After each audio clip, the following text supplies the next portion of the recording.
दोस्तों बात करेंगे विनेश फोगाट की, मनीष सिसोदिया की और केजरीवाल पर नजर डालेंगे। राहुल गांधी ने क्या कहा उस विषय में बात करेंगे। तो आप देख रहे हैं प्रेम फैमिली चैनल। वीडियो अच्छी लगती है तो शेयर और सब्सक्राइब नहीं करा है तो सब्सक्राइब कर लीजिए, लास्ट तक बने रहिए।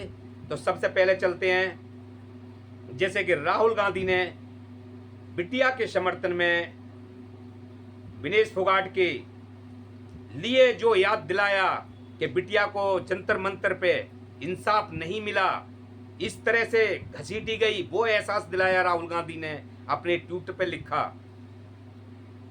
जो ब्रिजभूषण के खिलाफ सब तरह के आरोप और पीड़न के आरोप लगाए गए, लेकिन बिटियन को किसी ने, सत्ता में बैठी तानाशाही सरकार ने समर्थन किसको दिया? ब्रिजभूषण को, लेकिन उसके बेटे को टिकट भी दिया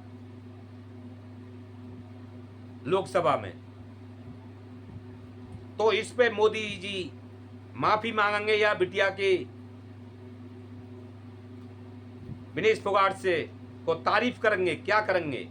लेकिन राहुल गांधी ने जो कहा था वो सही कहा है कि योद्धा जवाब अखाड़े में देते हैं, मैदान में देते हैं। जैसे कि विनेश फोगाट ने पेरिस में पटका, गूंजी दिल्ली। तो दोस्तों, जो विनेश फोगाट ने अपनी मां को जो वायदा दिया था कि मां मैं गोल्ड जीत के ले आऊंगी, तो दोस्तों इसमें इतनी भी शक नहीं है। विनेश फोगाट हारी नहीं, जीती है। 3 योद्धाओं को एक दिन में पटका, लेकिन 100 ग्राम की ये साजिश की शिकार हुई विनेश फोगाट। ये साजिश क्या जंतर मंतर की वजह से देखना पड़ा,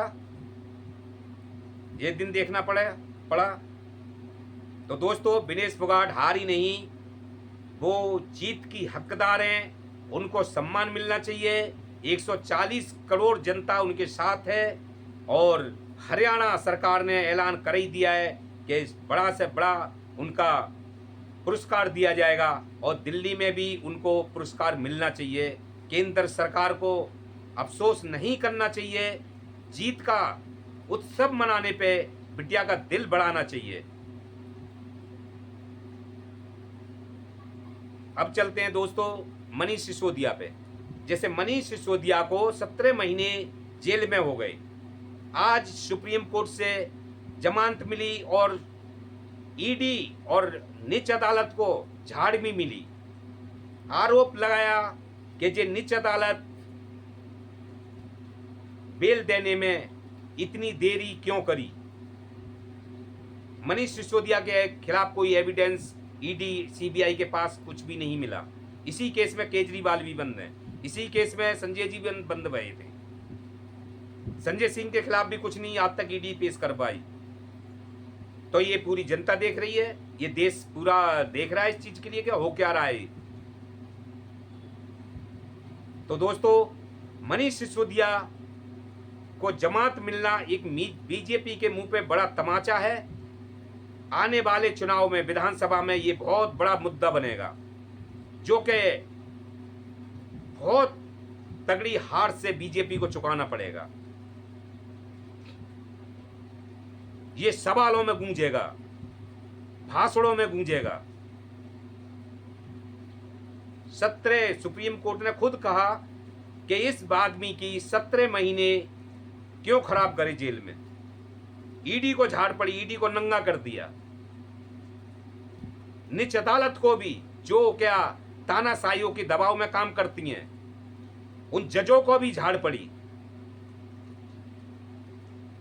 तो दोस्तों, हम पीछे भी कह चुके हैं कि केजरीवाल पे भी कोई, जैसे कि केजरीवाल को ट्रायल कोर्ट से जमानत मिली, ईडी हाई कोर्ट पहुंच गई क्योंकि हाई कोर्ट में उसका सगा भाई बैठा था ईडी के वकील का, वहां से उसकी जमानत रुकवा दी। अगले दिन सुप्रीम कोर्ट जाने वाले थे, वहां से जमानत मिलनी थी, लेकिन रात रात में सीबीआई पहुंच गई और उसने अगले अपने रात सुबह निकलते अरेस्ट कर लिया, कोर्ट में पेश करा और कोर्ट से ही 3 दिन की रिमांड ले ली और उसके बाद 14 दिन के लिए फिर जेल में भेज दिया।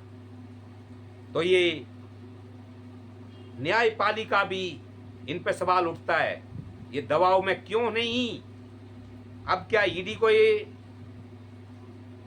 सजा देंगे या ईडी के वकीलों को सजा देंगे जो अगले के 17 महीने, 6 महीने, 5 महीने नेताओं के जेल में बेवजह निकल रहे हैं? तो किस पे सवाल उठता है ये? इसका कौन मानहानि का भरता कौन भरेगा? किस पे मानहानि होना चाहिए? ये उसकी भी अपनी लाइफ नहीं क्या? कोई देश के लिए काम कर रहे हैं, अच्छे काम कर रहे हैं, तो क्या वो जेल में जाएंगे? यानी मनीष सिसोदिया एक स्कूल मॉडल है। जिन स्कूलों में चूहा खोदते थे कोनों में मट्टी, आज उन स्कूलों में बच्चे एसी में बैठते हैं। तो दोस्तों, ये बहुत बड़ी साजिश का ये राजनीति हो रही है। तानाशाही सरकार जो महंगाई पे बात नहीं करती, बेरोजगारी पे बात नहीं करती, अगर विपक्ष बात करेगा तो उसको दबाने का काम करती है, उसको अंदर डालने का काम करती है, उसको ईडी और सीबीआई से परेशान करने का, उलझाने का काम करती है। तो दोस्तों नमस्कार, आप देख रहे हैं अपने फैमिली चैनल। वीडियो अच्छी लगती है तो शेयर और सब्सक्राइब जरूर करें।